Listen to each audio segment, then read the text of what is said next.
So in today's video, we're talking about DIY filters.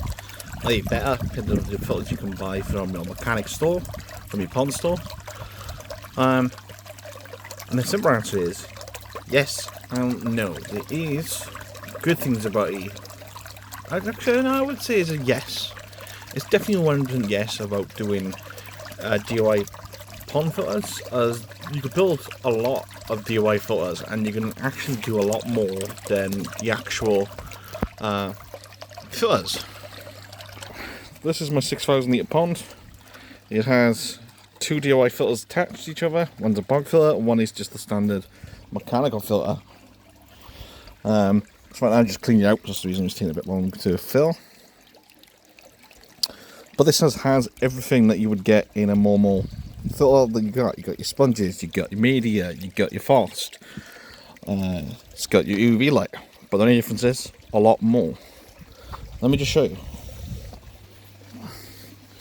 So these are two filters I've had for years. I've had them on a 750 litre pond, on the 6,000 as well. And one of these is rated for 6,000 litres and the other is rated for 7,000 litres. Bear in mind,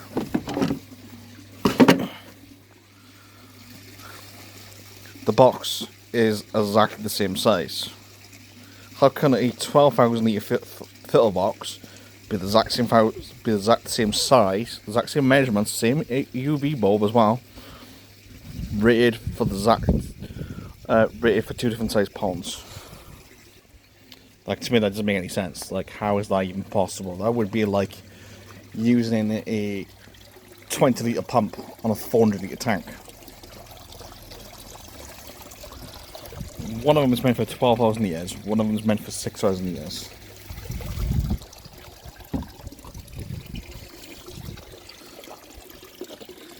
I don't get it. Don't know how that really works out. Considering if I'm doing this this is 2.5 times all the media. There's at least close enough about 3 of them tubs. Which we go for example for the lower rot head.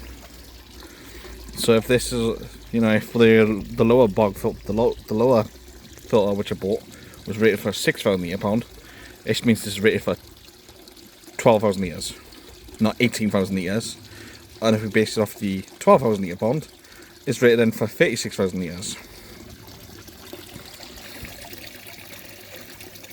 So my DIY filter could go anywhere between 18,000 litres and 36,000 litres a pond. That's a massive gap difference, and like I said, there's probably about 3 times the media that would be in one of those. Actually, I'd probably say close enough to being 4 times the media rated. And then let's talk about the EV bulb.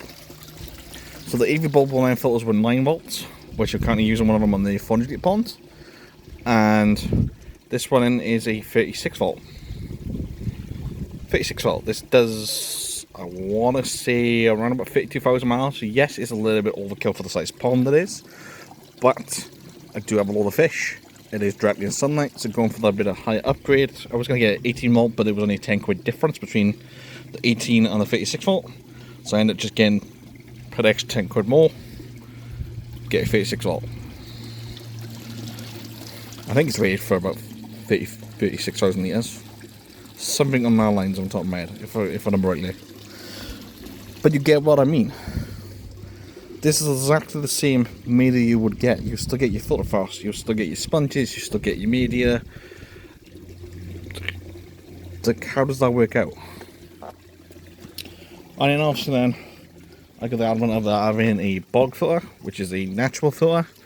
Now the only reason I did add this on because I had a problem with green water, and it was because the dude's EV light was gone. But I decided to add this on anyway because I was going to add on an extra filter, and I wanted to do a bog filter because of plants and stuff. So this is like just a little pond, and I'm actually put some rice fish up in here because that would be cool, especially because I got like that bit covered off with some more frost. But I think could get away with adding some rice fish or definitely pond snail now.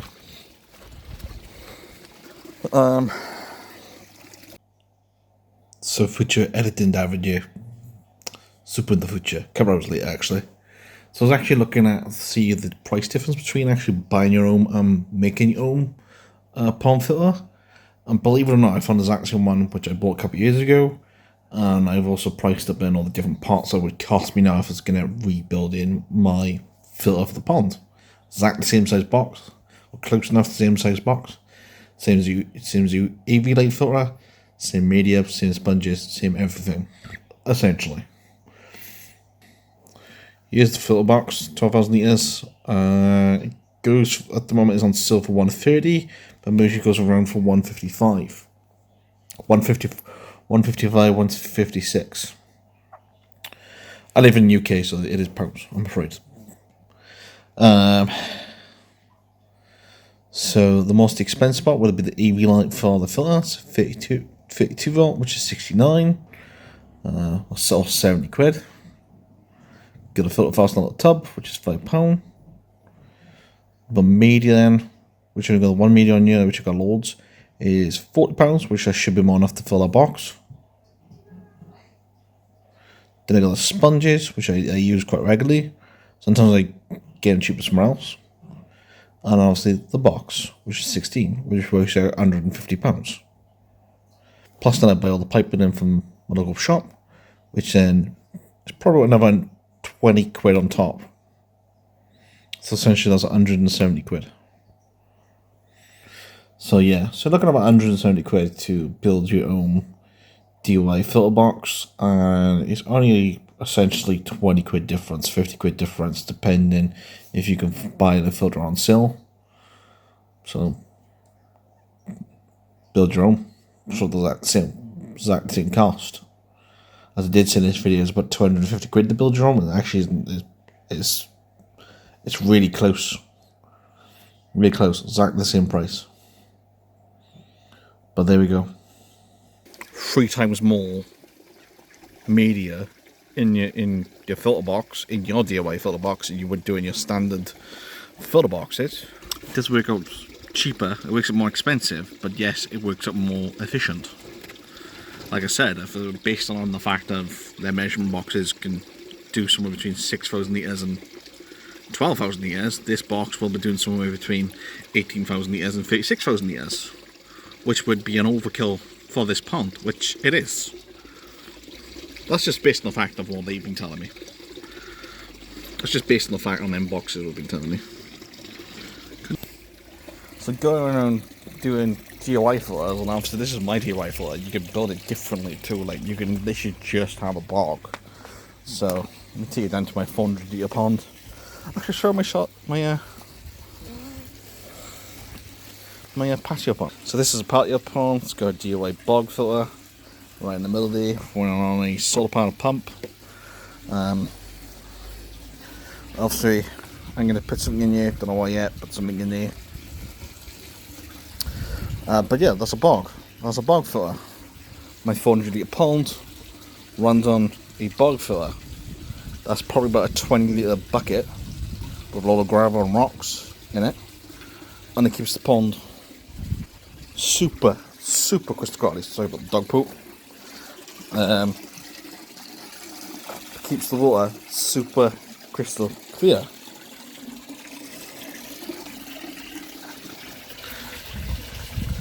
Hello, water, super crystal clear. That is just a bog filter. There's no added filters. I said that there is sponge filters in the pond, but they may just do for more iteration. As well as kind of a bit of an extra filter. If something does go wrong. Look at Revenant, she's a big boy. He's a big boy. He's been in that pond now for a good 2 or 3 years. Loving life in you. So, to buy or to your own DIY, really comes down to you on what size pond you want to do. Onto what filter that you want to do. Do you want to go more Mother Nature with a bog filter? Or do you want to go more mechanical and have different types of media in? It's really down to you. But obviously this channel is all about different options to the hobby, to the pond hobby or the aquarium hobby.